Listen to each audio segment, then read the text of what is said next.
Waalaikumsalam warahmatullahi wabarakatuh. Oke, sebelumnya minta maaf jawabannya agak molor sedikit. Ya, minta maaf. Terus di sini kami dari kelompok 2 akan memaparkan materi mengenai sekolah alam dan pembentukan karakter siswa. Sebelum itu kami ingin memperkenalkan diri terlebih dahulu. Saya sendiri Wahyu Amrulisan dan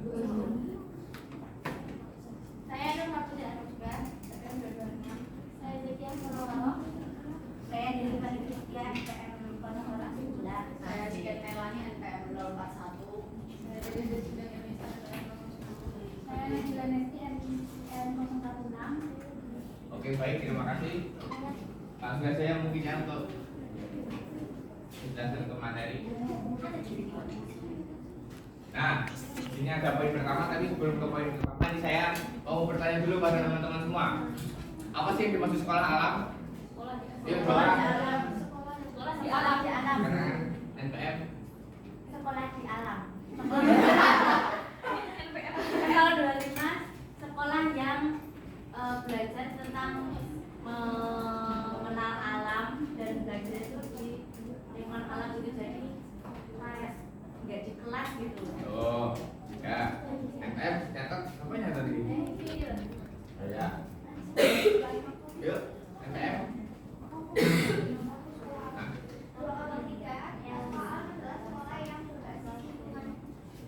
Nah, kan berbasis lingkungan. Oke, baik, jadi pada intinya sekolah alam itu adalah sekolah yang menjadikan alam sebagai pusat belajar utama bagi para peserta didik.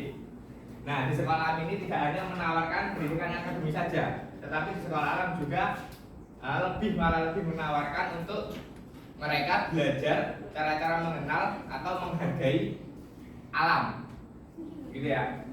Ada yang tahu nggak kenapa kira-kira kok di sekolah alam ini malah lebih mementingkan pelajaran mereka untuk menghargai bahkan mengenali alam daripada pendidikan akademis? Yuk, 2 orang keaktifan ini loh. Iya, alasannya apa? Kok kenapa di sekolah alam itu lebih mementingkan pendidikan cara menghargai bahkan cara mengenal alam daripada pendidikan akademisnya? Iya kan? Nah, itu alasannya kenapa? Mbak Aska, NPM. Karena kami siswanya lebih mencintai alam, karena kan kalau semakin berkembangnya zaman itu semakin banyak kayak banyak lebih banyak, karena kan banyak kerusakan alam gitu kan, di mana mungkin banyak gedung yang dibangun dan sebagainya. Jadi untuk menciptakan atau membentuk karakter yang lebih mencintai alam untuk generasi mendatang. Oke, terima kasih. Yang lain? Oke, Mbak. N. Tulisan SNPM 035. Karena untuk membentuk karakter contoh statistik, kemudian untuk apa ya, memberikan pembelajaran yang secara mandiri dalam lingkungan alam yang mereka akan mereka alami. Oke, betul sekali. Tepuk tangan dulu. Nah, jadi betulnya apa yang dikatakan teman kita bahwa lebih penting menanamkan sebuah karakter terlebih dahulu pada para peserta didik daripada mementingkan pendidikan akademisnya. Karena kan sesuai pepatah, ilmu lebih tinggi daripada di atas ilmu masih ada adab atau akhlak. Nah, di sini saya akan menjelaskan mengenai pengertian pendidikan karakter tadi. Pendidikan karakter adalah proses pembelajaran yang berlangsung sepanjang hayat dan menyangkut berbagai aspek kehidupan. Jadi di pendidikan karakter ini kenapa berlangsung sepanjang hayat? Karena itu kan sebuah pendidikan, makanya itu berlangsung selamanya. Terus dan menyangkut berbagai aspek kehidupan. Aspek kehidupan di sini yang dimaksud mengenai tadi akhlak tadi, kayak empati, terus rasa tanggung jawab, kemandirian, kejujuran, dan masih banyak lagi lainnya. Gitu. Paham ya? Oke, teman dasarnya akan dikatakan oleh teman saya. Terima kasih.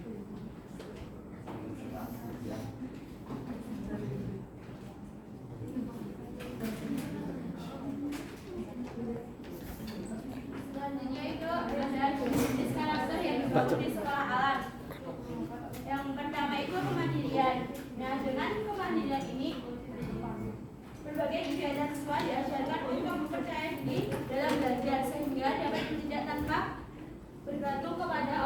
Yang kedua itu kejujuran, itu menekankan keterbukaan, tidak ada yang ditutupi. Yang ketiga itu disiplin, mengetahui pentingnya aturan dan tanggung jawab dalam aktivitas sehari-hari. Dengan nilai disiplin dapat menanamkan siswa untuk menjadi lebih teratur dan menghargai lingkungan yang ada di sekitar. Selanjutnya itu empati, terbangun melalui pengalaman langsung yang dilakukan mulai dari kegiatan sosial yang dilakukan. Dengan ini siswa dapat memahami dan merasakan pengalaman orang lain. Yang selanjutnya itu kerjasama. Siswa itu dilibatkan satu sama lain untuk kolaborasi sehingga untuk mengembangkan kemampuannya. Dengan pengalaman ini siswa belajar saling percaya, menghargai perbedaan, dan bekerja sama untuk mencapai tujuan yang ingin dicapai secara bersama. Selanjutnya itu tanggung jawab. Tanggung jawab ini diajarkan pada siswa untuk peduli dengan lingkungan yang ada di sekitar dan peduli dengan sesama yang dapat berkontribusi dalam kegiatan sosial. Selanjutnya akan menjelaskan mengenai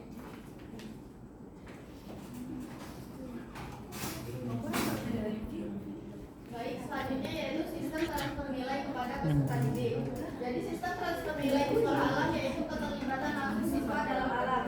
Jadi sistem penilaian sekolah alam ini lebih langsung terjun ke alamnya dan praktik nyata atau mengamati dengan proses belajar mengajar di sekolah alam. Dengan fokus pada praktik nyata dan pengalaman langsung, sistem penilaian di sekolah alam lebih menitikberatkan pada aspek perkembangan karakter. Nah, perkembangan karakter di sini yaitu mengembangkan berperilaku, berpikir, berwatak setiap individu masing-masing siswa. Selanjutnya itu keterampilan hidup. Keterampilan hidup di sini yaitu dengan cara beradaptasi atau berkomunikasi dengan siswa yang lainnya. Yang selanjutnya itu kecerdasan sosial. Kecerdasan sosial di sini adalah cara siswa dalam menjalin hubungan dengan lingkungan sosialnya. Selanjutnya kecerdasan emosional. Kecerdasan emosional ini yaitu cara siswa mengontrol emosinya dengan orang lain. Serta kecerdasan spiritual. Kecerdasan spiritual ini adalah cara siswa untuk mengembangkan potensi setiap diri siswa untuk menerapkan nilai-nilai positif dengan lingkungannya. Dan selain aspek akademik,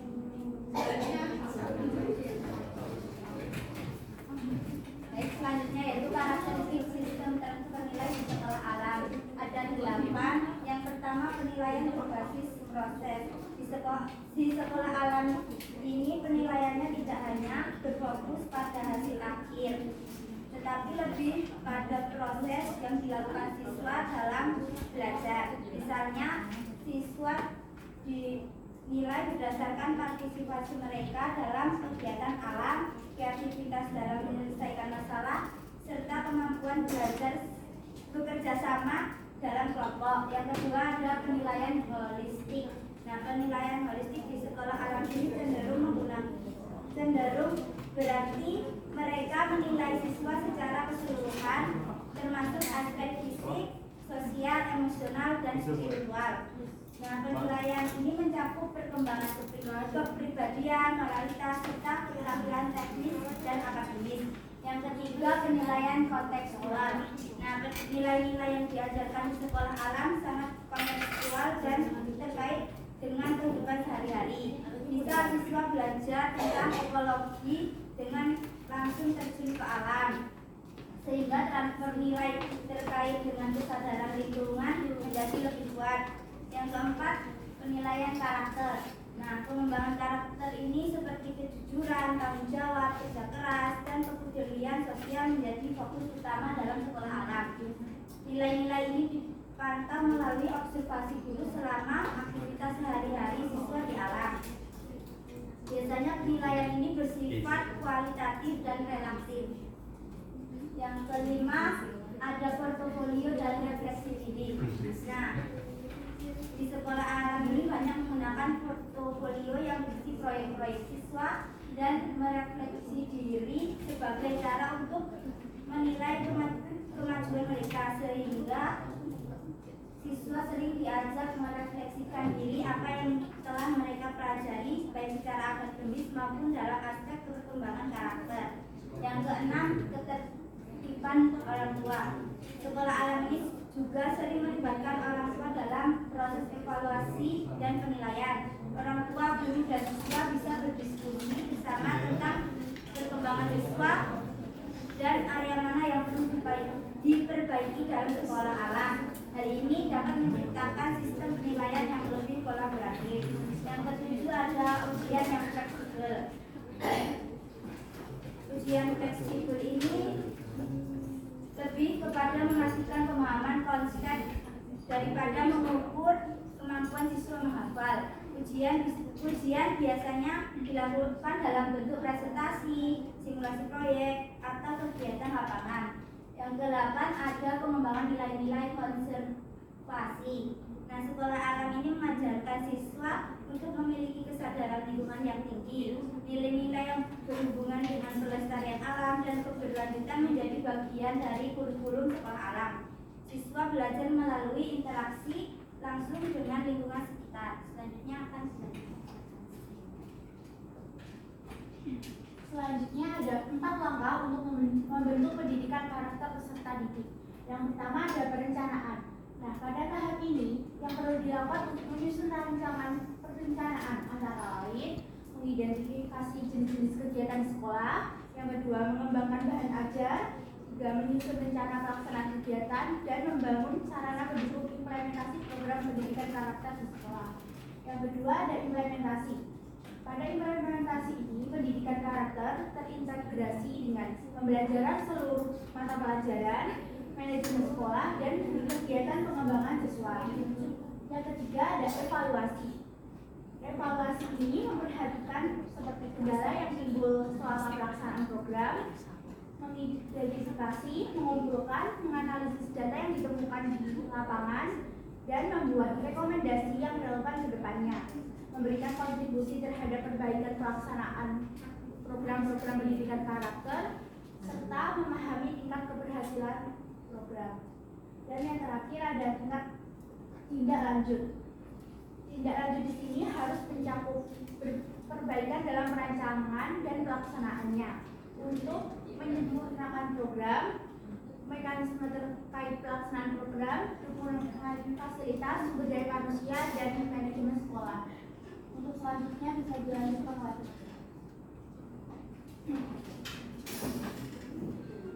Selanjutnya ada strategi pembentukan karakter di sekolah alam.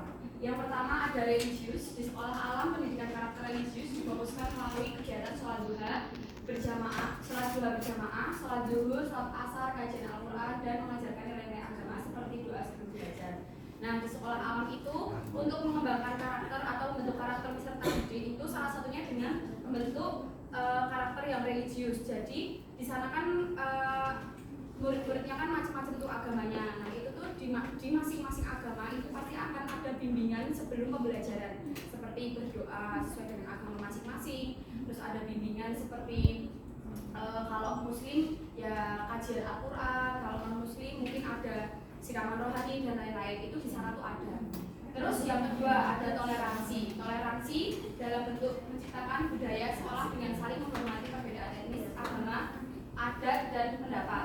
Nah, di sekolah alam itu kan banyak sekali umat yang berbeda agama, berbeda suku, berbeda budaya, adat istiadat, itu di sana sangat banyak. Nah, di sekolahan itu di sana dibentuk strategi berupa nanti contohnya ya, membentuk siswa berkelompok dengan di dalam kelompoknya itu nanti terdapat siswa-siswa yang berbeda-beda, seperti berbeda agama, berbeda suku budaya, berbeda ras. Nah, di situ nanti yang akan membentuk karakter siswa yang akan toleransi. Jadi di situ siswa akan belajar menghargai pendapat orang lain, tidak saling membedakan secara personal, kayak gitu. Terus yang ketiga ada disiplin, menciptakan budaya sekolah yang membiasakan siswa untuk melakukan semua peraturan dan regulasi sekolah. Nah, disiplin ini itu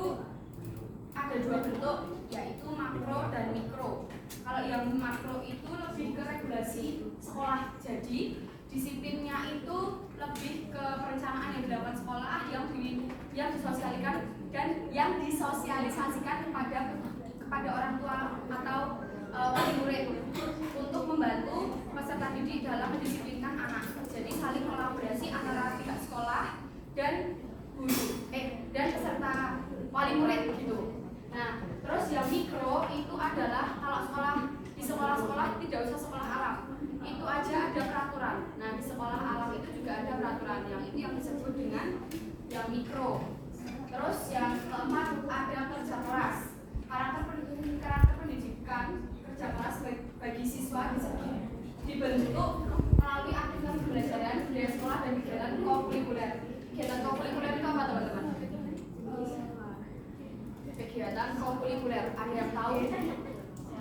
NPM, kegiatan kokurikuler membentuk karakter dalam peserta didik yang kerja keras. Apa? Ada yang tahu enggak?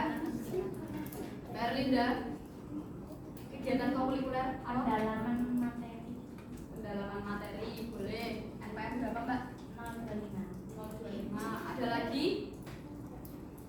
kegiatan kokurikuler Yang kayak yes, betul tadi kata Mbak Elsa. Kokurikuler itu kegiatan yang merupakan kegiatan intrakurikuler seperti kunjungan ke museum dan tempat-tempat edukasi lainnya. Tuh. Terus untuk kerja kelas sendiri itu nanti dibentuk ketika kegiatan-kegiatan pembelajaran, terutama di lingkungan sekolah. Kan sekolah alam itu kan berbasis alam ya. Jadi pastinya kan kita ada pembelajarannya tuh mayoritas di luar ruangan. Nah itu di situ nanti akan dibentuk juga kerja keras. Karena kan pada dasarnya kan sekolah alam itu konsepnya adalah memanfaatkan lingkungan alam. Nah di situ akan dibentuk karakter peserta didik yang kerja keras.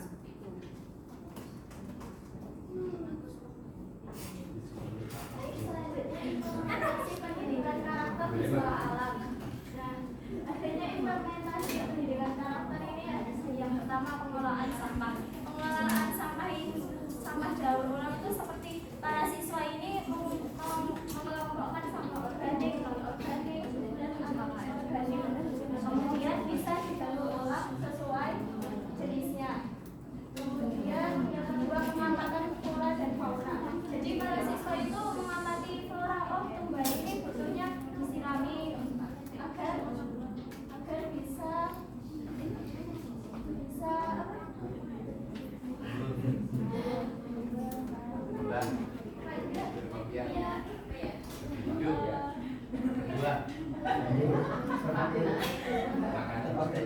ya intinya peduli empati terhadap hidup termasuk tumbuhan, hewan, memberi makan hewan gitu. Nah kalau proyek sosial di masyarakat ini peserta didik dapat memupuk rasa kepedulian terhadap lingkungan sekitar seperti gotong royong di masyarakat, ada bakti membantu sekitar. Nah yang keempat ini referensi alam dan sanitasi. Jadi kita di peserta didik ini dalam dirinya ini dipupuk rasa hormat, rasa bersyukur terhadap alamnya. Jadi dari alam kepada alam. Nah dengan adanya implementasi ini menguatkan dan mengarahkan proses pendidikan pada proses pembiasaan.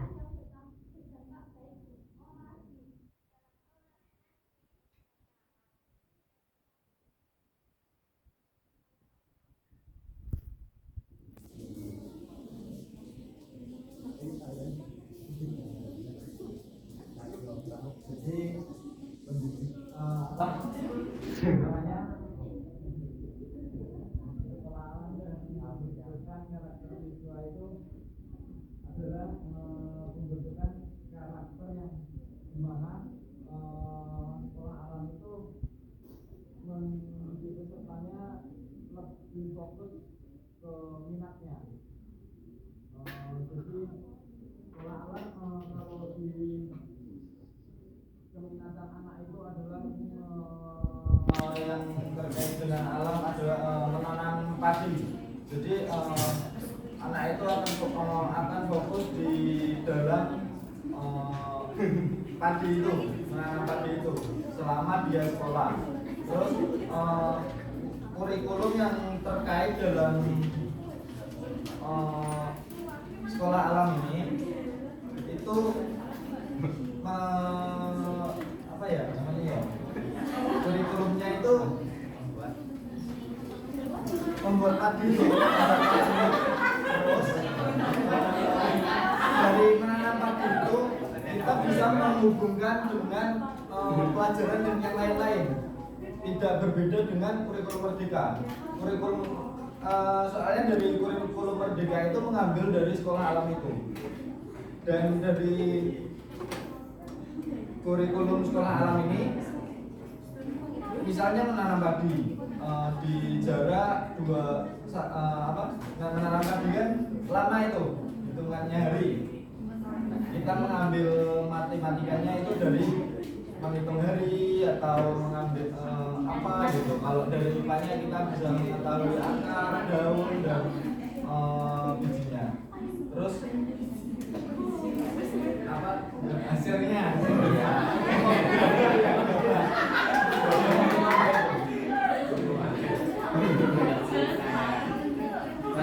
Jadi karakter itu bisa diambil di jenis karakter tadi yang dijelaskan itu adalah kemandirian disiplin dan relasi, empati, kerjasama dan tanggung jawab. Untuk yang tadi sistem transfer nilai kepada peserta didik, sistem transfer nilai apa? Pendekatan sistem nilai sekolah alam berbeda dari sekolah konvensional dengan melibatkan pada ketertiban langsung. Ya, yang tadi bahwa sekolah alam itu unik, berbeda dengan yang lain. Jadi banyak dari sekolah alam itu hanya bermain-main, tapi bermainnya itu seperti belajar seperti itu. Untuk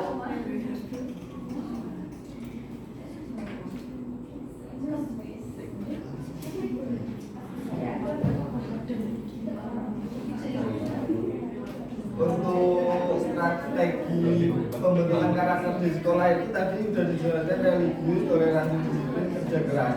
Dan implementasi pendidikan karakter di sekolah alam itu pengelolaan sampah daur ulang, yang dimaksud bagaimana sekolah alam itu seperti mencintai alam, yang dimana tidak membuang-buang sampah atau bisa mengelola sampah seperti itu. Jadi dari semua yang dia lakukan itu kan biasanya menghasilkan sampah atau berbagai macam apa ya, merusak alam seperti itu. Kayak mencabut tanaman itu harus menanam kembali gitu. Menanam pohon biasanya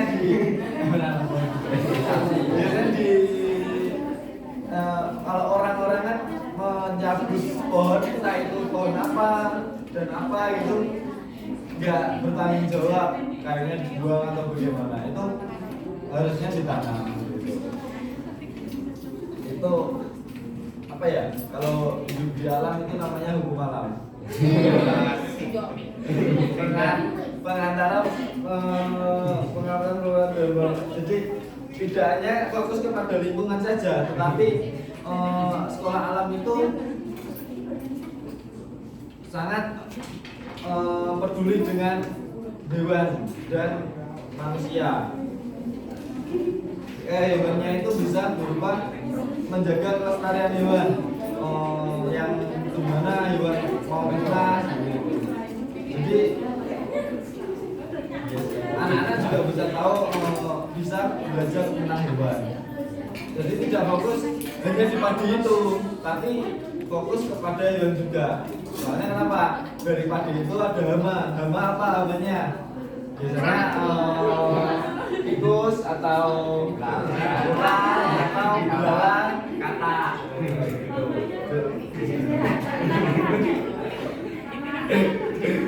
Ini banyak. Ya, cukup sekian presentasi dari kami. Mungkin akan ditutup oleh Mas Wahyu. Oke, baik. Ini pemaparan nanti sudah selesai, tapi sebelum itu mari kita beri tepuk tangan dulu kepada kita itu para peserta luar biasa. Oke, selanjutnya di ada sesi tanya jawab. Mungkin dari teman-teman ada yang masih bingung atau kurang paham atau ada yang ingin ditanyakan, boleh angkat tangan. Di sini kami buka nih 3 orang penanya. 1, bentar. 1, kau sini dulu ya. 1, 2.